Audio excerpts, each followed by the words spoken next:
comme des millions de Français, je pense que l'immigration n'est pas une chance. Déjà, ça donne le temps de la vidéo. C'est vrai quoi, Marine Tondelier répond. C'est vraiment pour l'intro, parce que ça m'a fait rire. Hein. Écoute ça. Alors il dit, c'est pas du tout une chance pour le pays, c'est une chance pour personne quand il y en a trop. C'est ça qu'il Oui, dit. mais Breton Retailleau lui-même n'est une chance pour personne non plus, et puis il est quand même en France. Oui. Alors, Voilà, merci Marine. Bon les amis, Bruno Retailleau sur LCI a lâché les termes sur l'immigration. Gros ministre de l'Intérieur bien de droite, qui fait littéralement rager les gauchistes. Oui. Alors on va un petit peu écouter ce qu'il avait à dire, enfin, ce qu'il a dit sur LCI, c'était très intéressant. Et on va voir aussi évidemment un petit peu la réaction des gauchistes. Alors on va commencer juste par celle-là et puis on va écouter ce que Bruno Retailleau a eu à dire sur LCI.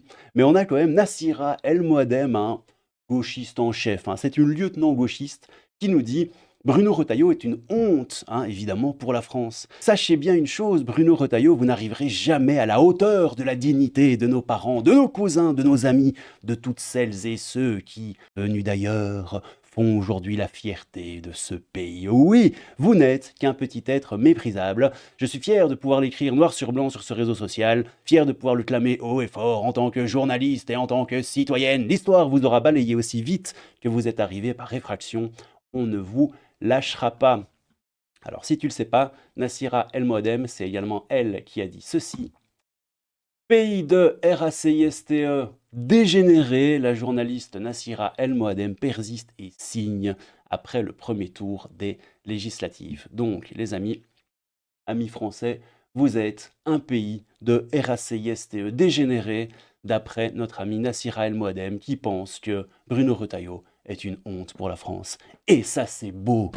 Allez, on rentre dans le lourd. Bruno Retailleau, je suis 1000 fois pour un référendum sur l'immigration. C'est l'un des phénomènes qui a le plus bouleversé notre société sans que jamais les Français n'aient eu à se prononcer. Écoutez-moi ça. Votre souhait personnel est-il qu'il y ait un jour un référendum sur l'immigration en Oui, France ? 1000 fois oui. Je vais vous dire pourquoi. L'immigration est un des phénomènes qui a le plus bouleversé la société française depuis 50 ans, depuis un demi-siècle, sans que jamais les Français n'aient eu à se prononcer. Je vais vous donner un exemple qui est incroyable. On parle du regroupement familial. Vous savez que le regroupement familial, c'est même pas un texte de loi. C'est évidemment pas un référendum. Pas les Français qui ont dit tous ensemble par la voie du référendum, nous voulons le regroupement familial. C'est un décret de 76. Personnel, votre souhait personnel. Bon, il se fait traiter évidemment hein, de facho par toute la gauche, mais selon certains autres, hein, bien sûr, c'est du bon sens. Moi, j'ai envie de dire pourquoi pas. Aïe aïe aïe, là on embraye sur l'Algérie, les amis. L'accord de 1968 avec l'Algérie est déséquilibré, très avantageux pour eux, très désavantageux pour nous. Je n'ai aucun tabou. Oui, car Bruno Retailleau n'a aucun tabou. Écoutez ça, c'est vraiment ouf. Un exemple très précis, celui de l'Algérie, puisque ça représente beaucoup de monde. Est-ce que ça peut signifier aller jusqu'à renégocier l'accord de 68 avec l'Algérie ? J'ai aucun tabou. Aucun tabou. Bien entendu. L'accord de décembre 68, l'accord de décembre 68 est un accord déséquilibré, très avantageux pour l'Algérie, très désavantageux pour la France. Voilà. Donc on doit le mettre, on doit avoir le courage de le mettre. Ça signifie affronter les autorités algériennes qui actuellement déjà ont un rapport assez compliqué avec la France, pour être dans l'euphémisme. Mais je ne parle pas d'affrontement. Je pense que c'est une question de réciprocité. C'est la même chose d'ailleurs en matière de migration. La migration, il y a une partie d'hospitalité quand on vient légalement, on accueille. Mais la contrepartie de cette hospitalité, vous voyez, c'est la réciprocité. Et ça doit s'appliquer pour tout. Les gens qui viennent chez nous, ils doivent respecter la loi. S'ils ne respectent pas la loi, eh bien, ils doivent partir. Ils doivent respecter un certain nombre de codes culturels et notamment qui ont trait aux principes fondamentaux de la République française. Je parle bien sûr de la liberté de conscience, je parle bien sûr de l'égalité entre les hommes et les femmes, je parle aussi d'une fraternité qui est une fraternité non pas religieuse, mais civique. Les gens qui viennent chez nous, ils doivent respecter la loi. Aïe, aïe, aïe. Bah oui, les gens qui viennent n'importe où doivent respecter la loi. C'est ce qu'il y a de plus logique. C'est du bon sens qui rend les gauchistes, vous allez le voir après, complètement fous. C'est assez dingue. Bruno Retailleau, il n'y a jamais eu en France la ferme volonté de reprendre le contrôle migratoire. Il y a une forme d'hégémonie idéologique de la gauche. c'est tout juste si on ne passait pas dans le camp des fascistes.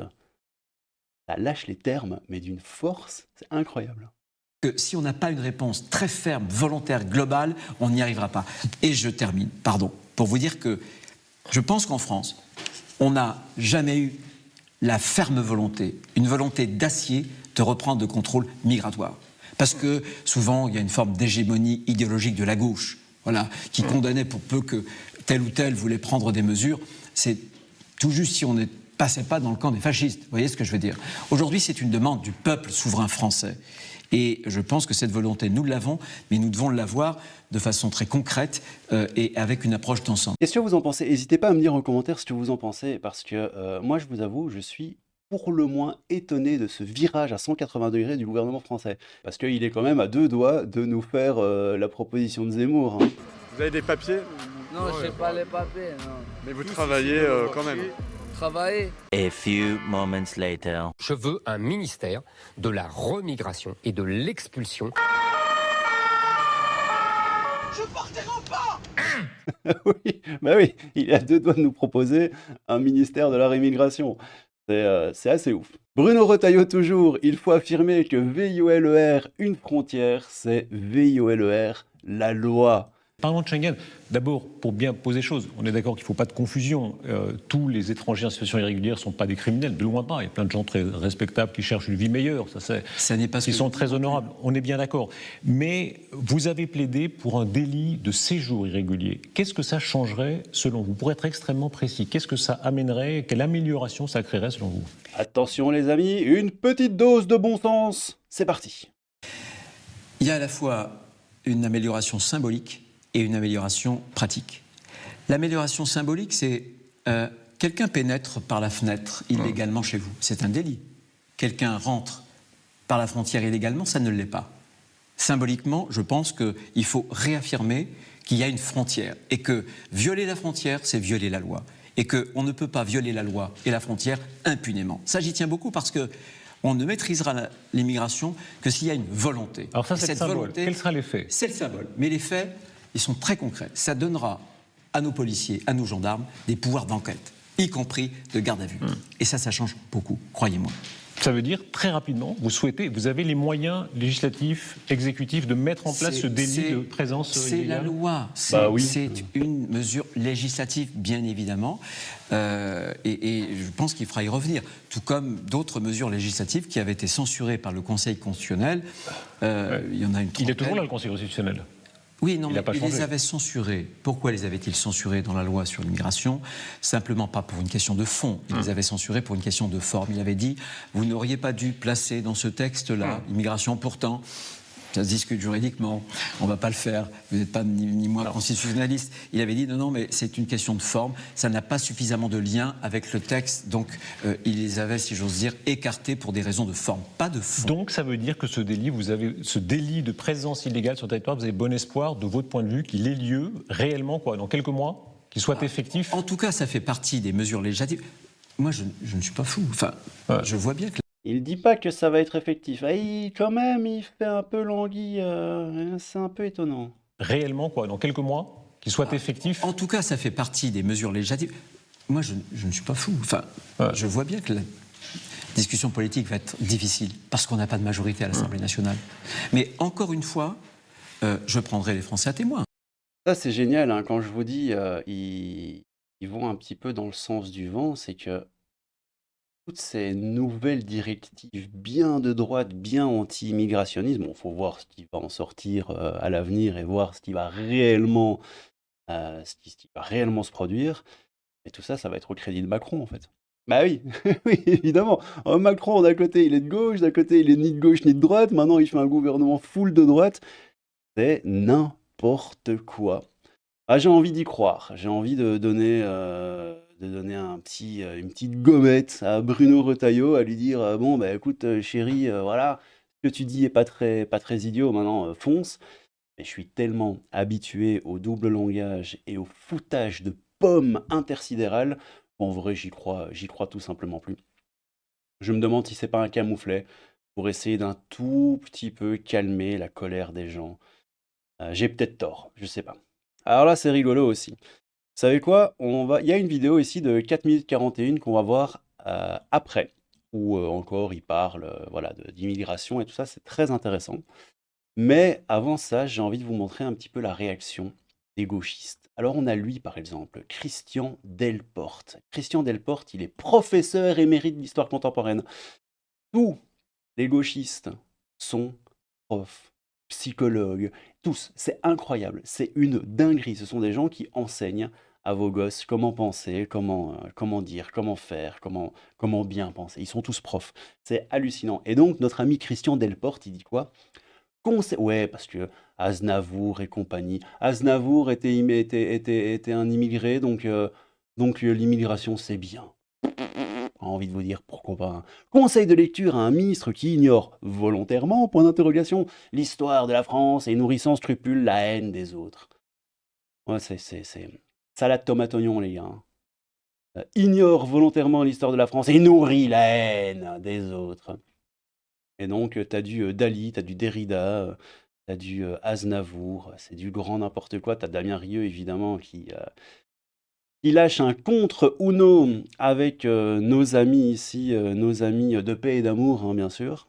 Et on a David Elmoro ici qui dit tenter de justifier l'immigration actuelle massive, 500 000 par an, soit l'équivalent de la population de Paris tous les 4 ans, majoritairement non-européens, musulmanes et non qualifiés, en évoquant la manne de Dali, Aznavour, Picasso, entre autres, est juste ridicule, ce qui n'est pas tout à fait faux. 1% de l'immigration est positive, donc faisons venir toute l'Afrique. C'est exactement ce genre de discours absolument débile. Ah oui, vous savez quoi, on va faire une petite pause. Alors lui, c'est un mec carrément, il est en mode, ouais, il faut faire des chartes et tout, il faut qu'il y ait plus d'imams dans les prisons. C'est complètement fou, regardez. Combien de musulmans à l'époque? 70-80% dans nos prisons désormais. L'immigration d'hier n'est pas celle d'aujourd'hui, ça n'a rien à voir. Nous avons un problème avec une autre culture civilisationnelle fraîchement importée. Ça me paraît évident, encore une fois, mais bon, on peut se tromper. Hein. S'empêcher de voir le réel par idéologie n'empêche pas le réel d'exister. Écoutez-moi ça, les gars, c'est hallucinant. On va pas l'écouter en entier, juste les 40 premières secondes, mais vous allez être hallucinés. J'ai insisté auprès des autorités, que ce soit le ministère de la Santé, que ce soit le président de la République, pour leur dire qu'il fallait avoir des aumôniers musulmans dans les hôpitaux, dans les prisons. C'est capital pour notre communauté. Il faut des imams, hein, c'est ça qu'il dit. Hein. Dans les prisons, vous allez voir qu'il parle même il faut un plan Marshall. Oh oui, pour plus d'imams dans les prisons. C'est quand même un magnifique contre son camp, selon moi, mais bon, ouais, on va continuer. Et cela doit être entendu parce que le bénévolat a ses limites. Il faut absolument aujourd'hui que ces aumôniers, la fonction d'aumônier, elle doit être valorisée. Il faut véritablement, moi je l'ai dit sans forfanterie, il faut vraiment un plan Marshall. Aujourd'hui, il faut un budget parce que c'est là où la laïcité trouve, je dirais, ses frontières, puisque l'État s'implique dans l'aumônerie, que ce soit l'aumônerie hospitalière, des prisons et des armées, où il y a des rémunérations pour certains postes budgétaires, mais il faut développer et augmenter ces budgets pour permettre à des personnes qui ont envie véritablement d'accompagner les autres, d'avoir un diplôme, d'avoir un salaire, d'avoir vraiment un plan de carrière qui permet à ces gens qui sont pleins de dévouement. Oui, plein de dévouement. Bon bref, il faut un plan de carrière pour les imams en prison. Il faut leur filer de la thune parce qu'ils sont, ils sont tristes, je crois. Ça doit être ça plus ou moins. Alors, ici, on avait quoi? Voilà, alors, Alice Cordier qui nous dit, en tant que jeune femme qui ne connaît que trop bien les dérives migratoires, les mots de Monsieur Retailleau résonnent fort en moi, c'est un message fort, ce sont des paroles courageuses, maintenant on veut des actes et du résultat, nous dit Alice Cordier, hein, qui n'est évidemment pas de gauche. Alors ça c'est rigolo. On a Marcel. Marcel, c'est un youtubeur qui est beaucoup sur Twitter aussi. C'est un giga extrême gauchiste incroyable. Une victoire écrasante du Rassemblement national qui fait plus de 2 fois le score de Renaissance à 15,2%. Donc sur le tweet de Bruno Retailleau qui dit « L'immigration n'est pas une chance, hein, ni pour les migrants qu'on ne peut pas accueillir décemment, ni pour les Français. » Et il nous répond quoi? Il répond « Qui est allé chez l'autre en premier ?» Tu la sens, la hargne, la haine comme ça des gens, hein, l'espèce de petits sentiments de revanchard, hein. On veut faire du mal parce qu'on nous a fait du mal il y a des milliers et des dizaines de milliers d'années. Bon, j'exagère un peu, mais c'est l'idée. Assez terrible, la nouvelle méta à gauche sur l'immigration. Le but n'est même plus de vendre ça comme une chance. Maintenant, l'idée est de dire vous avez colonisé, donc vous méritez de vous prendre ce retour de bâton, avouant ainsi que l'immigration est une sanction. Ouais, c'est selon moi exactement ça. Si l'immigration était une chance pour la France, nous dit Zlikopek, on ne se demanderait pas si l'immigration est une chance pour la France. Bah oui, c'est pas tout à fait faux. Alors ici on a Cédric Héroux. Alors Cédric Héroux, c'est mon petit champion à moi. Bruno Retailleau n'est pas une chance pour la France. Il fera de l'immigration un problème et non une chance. Je savais pas que Bruno Retailleau avait le pouvoir de faire en sorte que l'immigration soit non pas une chance mais un problème. Je pensais que c'était l'immigration elle-même qui avait le pouvoir de s'imposer comme étant une chance ou pas. Bon, on ne sait pas. Insulter, stigmatiser, pourchasser, enfermer n'a jamais été des méthodes pour une intégration réussie. Pour que les gens s'intègrent, il faut les inclure. Ok. Et si on s'habitue à rien, je reste complètement dépassé qu'une telle une soit possible sans que personne n'encourt quoi que ce soit, ni la honte, ni le scandale, ni de perte financière pour de vrai. Alors ça, c'est la une de Marianne qui dit Immigration, le classement des villes où elle progresse le plus. Et effectivement, on a Cathy en dessous qui nous dit c'est quoi le problème? Vu que l'immigration est une chance, c'est sympa de savoir où elle progresse. C'est là où, selon moi, il y a vraiment une dissonance cognitive à gauche. C'est que d'un côté, ils te disent l'immigration est une chance, et quand tu as des journaux comme Marianne ou n'importe quel politique ou commentateur politique qui vient te dire ah, où est-ce que l'immigration progresse, ils vont te faire oh, c'est pas bien, c'est du RSA, CISME, mais non, si c'est une chance, c'est plutôt bien de savoir où elle progresse, vu que c'est une chance. Je pense qu'ils sont un peu maboules, hein. C'est pas la première fois que je le dis en vidéo, et j'ai quand même l'impression qu'il y a un sérieux problème au-dessus des épaules et entre les oreilles chez certaines personnes. Alors ici aussi, c'est très rigolo. Ça date pas du discours de Bruno Retailleau, c'était pendant les JO, mais c'était assez intéressant aussi. Bruno Retailleau, pardon. Jean Messia nous dit il y a un truc que je ne piche pas. Mairie de Paris gauchiste et gouvernement gaucho-progressiste nous les brisent depuis des décennies avec l'idée que l'immigration est une chance et une richesse pour la France. Fort bien. Alors pourquoi diable la première mesure prise par cette même maire de Paris gauchiste et ce même gouvernement gaucho-progressiste avant Paris 2024, avant les JO, hein, a consisté à virer tous les migrants de Paris pour enjoliver la carte postale? C'est une bonne question. Cette carte postale parisienne n'eût-elle pas été plus riche avec les tantes Quechua, les craqueux et autres faunes qui pullulent partout dans la capitale? Belle question. Mairie de Paris annonce par ailleurs le retour en masse des migrants à Paris une fois les Jeux Olympiques terminés. Doit-on comprendre que l'immigration est une chance et une richesse uniquement pour les Français, mais pas pour les étrangers et le monde visitant la capitale de la France? Effectivement, c'est une bonne question. N'est-ce pas là un aveu des gauchistes et des progressistes eux-mêmes? Ils mentent aux Français depuis des décennies sur les soi-disant bienfaits de l'immigration. Écoutez-moi ça, c'est amusant. Concernant les migrants que vous évoquiez, il y a quand même une formidable hypocrisie de voir ce gouvernement et la maire de Paris, Anne Hidalgo, nous vanter sans arrêt l'immigration comme une chance et avoir été les premiers à les expulser de la capitale, à les nettoyer la capitale, comme l'ont dénoncé les associations d'aide aux migrants qui ont utilisé ce mot de nettoyage. Et c'est une réalité, nous on s'en est fait l'écho à Valeurs Actuelles depuis des mois. Ça fait près de 6 mois déjà, en fin 2023, que les forces de l'ordre ont reçu l'ordre, en effet, de virer, manu militari même parfois, les mineurs isolés, notamment dans le centre de Paris, aux abords du Champ de Mars et des Champs-Élysées. Et puis les migrants, parfois les craqueux aussi, pour certains d'entre eux, dans le nord de Paris, qui ont été conduits le plus souvent par bus, soit en région parisienne ou même plus loin encore en province, où on a réparti les migrants, comme on le fait déjà depuis des années, pour en effet embellir la carte postale et éviter d'importuner les touristes du monde entier. Donc, du coup, est-ce que c'est une chance ou pas une chance? On n'en sait rien. Virginie Fortune ici qui nous dit ces imbéciles ont réalisé le programme du RN pendant les JO, sécurité, pas d'immigrés, formidable patriotisme, drapeau bleu, blanc, rouge partout, mais ils ne l'admettront pas. Effectivement. C'est dingue. Et vraiment, cette dissonance cognitive, moi, me pourchasse dans mes cauchemars. C'est une dinguerie. Bon les petits potos, on va pas regarder la vidéo de 4 minutes 41, je la mettrai en description, ça si vous avez envie d'y aller, allez-y, mais on a plus ou moins dressé un peu le tableau de ce qui s'est dit sur LCI, enfin de ce que Bruno Retailleau a un peu dit sur LCI, on a un peu fait le tour. Mais je vous laisse quand même cette dernière petite pépite pour clore la vidéo, parce que, on va pas se mentir, c'est plutôt savoureux, écoutez ça. Moi, j'assume, puisque les Français nous ont envoyé un message très clair au premier tour, notamment des législatives. Une très grande majorité de Français souhaitent qu'on ait plus de sécurité et moins d'immigration. Comme des millions de Français, je pense que l'immigration n'est pas une chance. Ni pour des immigrés qu'on n'est pas capable d'accueillir, c'est une fausse générosité d'accueillir, qu'on n'est pas capable de fournir des logements décents, etc. Comme c'est une fausse générosité aussi d'accueillir des individus qui parfois peuvent être dangereux. Donc les choses sont très très claires.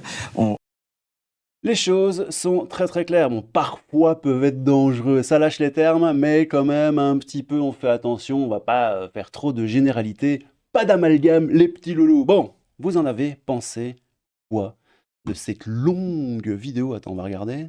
Je suis à combien? 31 minutes. Oh lolo. Coucou. 31 minutes. À mon avis, je vais un peu faire sauter au montage. On devrait être à 24, 25, un truc comme ça. Bon. Qu'est-ce que vous pensez de votre nouveau, enfin de votre si t'es français ou si tu l'es pas, de ce nouveau ministre de l'Intérieur français?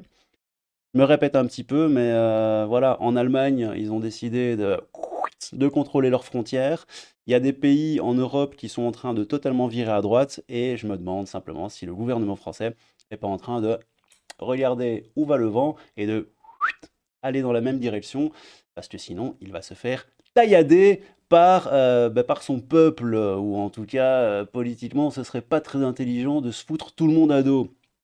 Et évidemment, les gauchistes qui râlent, c'est savoureux. Ah oui, d'ailleurs, tu sais quoi, regarde, maintenant que tu as vu la vidéo, on va regarder à nouveau l'intro avec Marine Tondelier. Elle avait dit quoi, Marine? Alors il dit, c'est pas du tout une chance pour le pays, c'est une chance pour personne quand il y en a trop. C'est ça qu'il dit. Bruno Retailleau lui-même n'est une chance pour personne non plus, et puis il est quand même en France. Oui. Alors, Ah, ça c'est de l'argument, ma petite Marinette, c'est beau. Bon allez, prenez soin de vous les petits loulous, n'hésitez pas à vous abonner à la chaîne, à lâcher votre plus beau like sous cette vidéo si vous le voulez et que vous voulez me faire plaisir. C'était le crabe fantomatique, un peu de crabe et beaucoup de fantomatisme. Je vous aime tous, sauf un, mais je ne dirai pas qui c'est. Prenez soin de vous les petits potos. Tchou! Je partirai pas!